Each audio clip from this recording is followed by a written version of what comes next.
So as of right now, these are currently my top 5 favourite movies of 2025. At number 5, I've got 28 Years Later. It does seem that this movie has really divided audiences, and I can understand why. You know, bringing Danny Boyle and Alex Garland back 20 years later to put another film out in this franchise, it was always going to be weird and experimental and go in some very unique directions, and I was completely expecting that going in. And whilst I think the first half is a more standard setup for a kind of zombie epidemic virus horror film, you know, as it goes on, there were decisions made which I do think will split people as to who kind of this film is going to really resonate with. But it worked for me personally. I loved the creative decisions in this film. I love some of the directions it went with the subplot. I loved how it's set in Britain. It's a very British film, and I think for most people here it's going to resonate a little bit more than people internationally. Not just because of the whole vibe of the film, but there's also some references and kind of story direction and nods in there, which I think if you live outside of Britain, you're going to be scratching your head a little bit. So I do understand that. But for me personally, I thought this film was really well done. I do love the way it's filmed as well. It doesn't look like anything else that's coming out right now. You know, a lot of this was shot on iPhones on these really wild looking rigs, if you look at all the behind the scenes.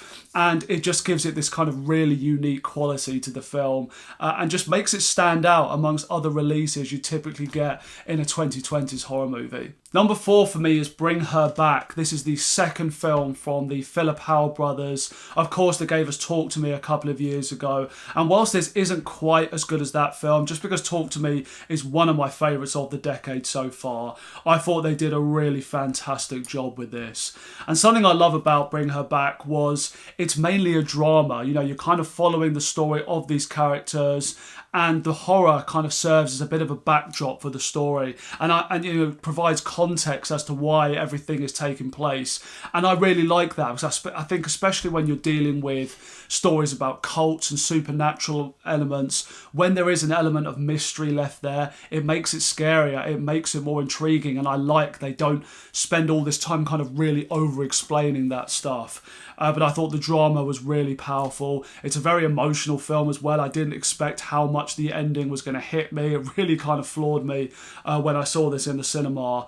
But it has a great atmosphere. I think the performances are outstanding, and the whole thing comes together really well. It is just a one-time watch though, just because of how dark and depressing this movie is. Number 3 for me is Companion. Absolutely love this movie. I've seen it a few times since it came out, and I'm one of the few people that seemingly managed to see this without it having been spoiled for me. You know, if you look at the poster too closely, or any of the marketing or the trailers, you would have had all the twists of the film spoiled for you. I have no idea why they decided to do that, but I loved this film. I think it's really interesting, some of the directions it decides to go.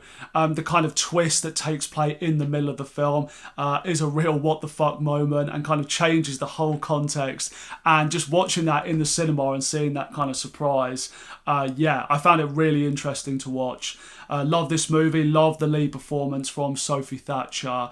I think she's definitely one of our new kind of screen queens, if you will, that's coming into horror now, obviously with Heretic as well just before this. But I think this film particularly really gave her a chance to kind of showcase her talent. She's a great lead, and this is just more than anything, it's a fun movie.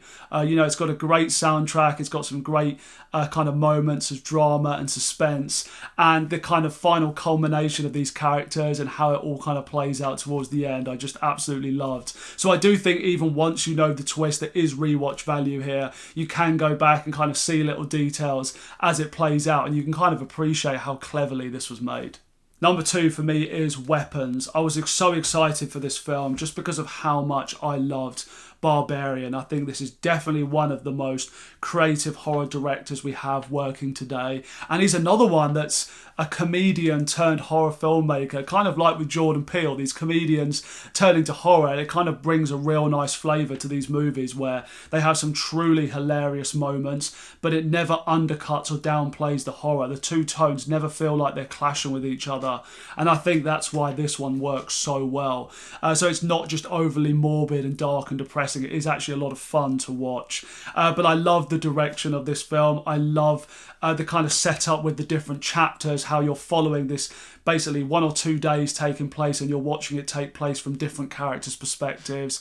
I thought that was a really nice way to do this. It's got some really good scares in this. Even seeing it a second time, knowing what was coming, there are some genuinely very chilling moments, and just kind of the way the suspense is built and the way the scenes are set up, they're really effective.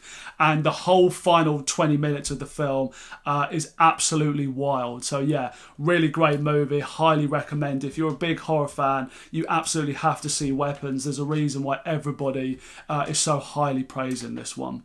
And number one for me still is Sinners. Went to see this 3 times at the cinema, and this was really the comeback for 2025. It's been such a lackluster year, I think, overall, and especially leading up to this. I was kind of losing the will. I was kind of thinking, do I even need to have my membership card still? And then Sinners came out of nowhere, a genuinely original script, beautifully directed by Ryan Coogler with some of the best acting talent we have today, and it was just an absolutely wonderful horror film.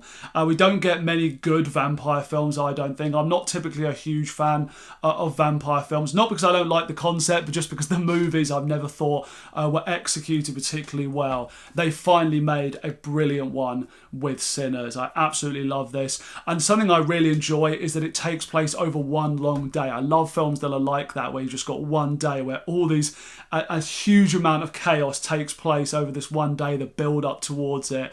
It's just absolutely gripping stuff, and beyond just being a great horror film, the music in this is just outstanding. There's some really kind of spine tingling moments. The way they kind of infuse music with the drama and the horror, it just works incredibly well. And I just think that Ryan Coogler did such a nice job of, you know, detailing this film in such a way that you really feel part of this world. You feel like this place has a real history behind it, and you get how all the characters know each other, and there's a real sense that they've all kind of been through a lot together. They've kind of been in and out of each other's lives, and something about that just makes it feel really real and immersive to me. So it's an absolutely cracking experience, this one. At the final half of where it goes full on vampire bloodbath, is just amazing. And yeah, I'll never get tired of watching this film. I've seen it 3 times, and every single time I came out with a massive grin on my face. Easily for me still the number 1 film of the year, and it's going to take something really special